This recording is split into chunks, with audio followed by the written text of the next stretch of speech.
This is always one of my favorite questions. I think, and I actually saw a post recently that I thought was very true into where sales is going.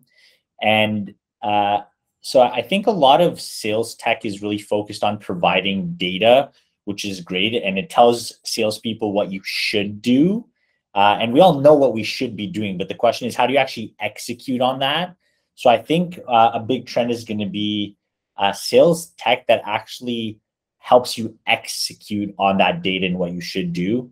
One thing that comes to mind is a company like Second Nature, where they actually have like AI, where people that are joining the company can actually do live calls with a robot so that you're actually practicing saying the things that the data is telling you to do, which I found super cool. And I think that's going to catch on a lot more in the coming years.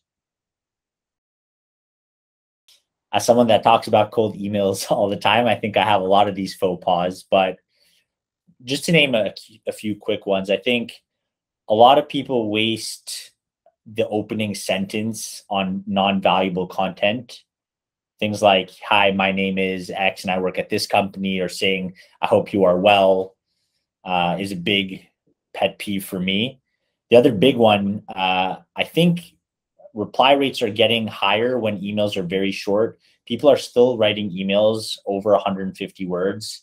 Companies like Lavender have been analyzing emails and found that 25 to 50 word emails, super short and succinct, tend to perform the best. So stop writing long emails.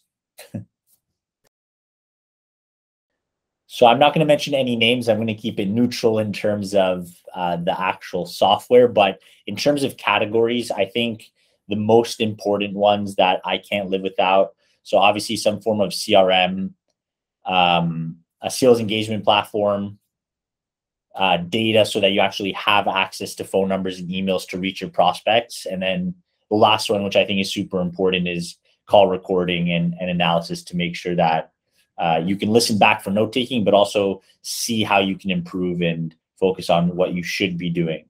And I guess in the future, going back to my previous question around trends, it's probably going to be around like software that helps you execute and helps sales reps train on actual calls. For novice salespeople, I think especially right now, as times are really difficult, I actually think that you shouldn't put yourself down. Everybody in this economy is having a hard time selling. I think Pavilion released a study that said only 26% of executives thought that they were even going to hit their 2022 number. So in a way, it's not you. It's becoming a lot harder, but that means a lot of opportunity for all of you, because if you can sell through this type of economy and environment, you're going to be doing a really good job when things get back to a better state.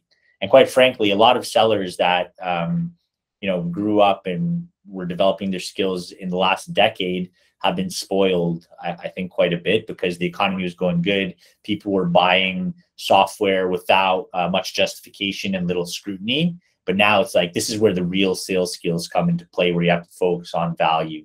And I think that's a big opportunity for novice salespeople. So when I was a sales rep, my go-to is always Sales Hacker. I think that it's a fantastic blog. More recently, though, I don't read blogs or publications as much. I do listen to 30 Minutes to President's Club, which I think is a fantastic podcast that's really tactical without a lot of fluff. I've also been taking quite a few courses on Pavilion, like Frontline Manager School.